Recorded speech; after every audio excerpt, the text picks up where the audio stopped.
গুরু ব্রহ্মা গুরু বিষ্ণু গুরুদেব মহেশ্বর গুরুদেব পরব্রহ্ম।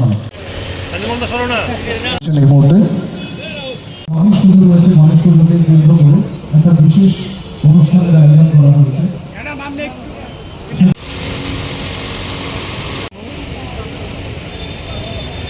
যে সমস্যার থেকে আমরা বেরোবার চেষ্টা করছি, আবার অন্যদিকে রক্তদান শিবিরও ওনারা করছেন। ওনাদেরকে আমি সংস্থার সবাইকে আমি ধন্যবাদ দেব এবং আজকে এখানে যারা রক্ত দিতে এসছেন তাদেরকেও আমি ধন্যবাদ দেব এবং এই রক্তদানের মাধ্যমে যারা এখনও রক্তদানের সুস্বাস্থ্যের অধিকারী তারপরেও যারা রক্ত দিতে এখনও কনফিউশন আছেন তাদের আমি আশা করি যে উদ্বুদ্ধ করবে। আমরা সবাই জানি যে 18 বছর থেকে 60 বছর এবং নিয়মিত যারা রক্তদান করেন অর্থাৎ 65 বছর পর্যন্ত রক্তদান করতে পারেন। রক্তদানে এগিয়ে আসলে নিজের স্বাস্থ্য সম্পর্কে মানুষ জানতে পারে, কারণ রক্তদানের আগে যারা এখানে ডাক্তারবাবুরা এসছেন, প্যারামেডিক্সরা যারা এসছেন, তারা কিন্তু যিনি রক্ত দেবেন তারও কিন্তু স্বাস্থ্য পরীক্ষা করে। তো অনেক সময় এই পরীক্ষার মাধ্যমে নিজের কি সমস্যা আছে সেটাও জানতে পারে।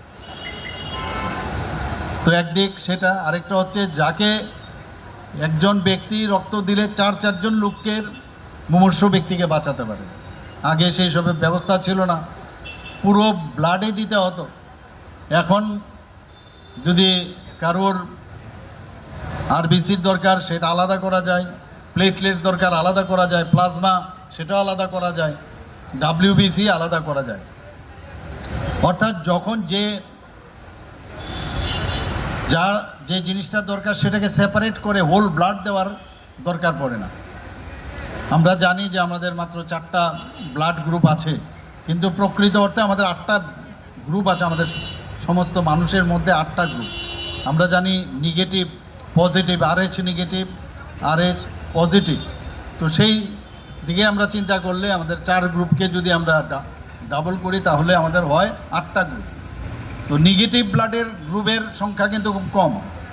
সমাজে মানুষের যদি পার্সেন্টেজ দেখা যায় মাইনাস যে নেগেটিভ ব্লাড সেটা কিন্তু অনেক কম।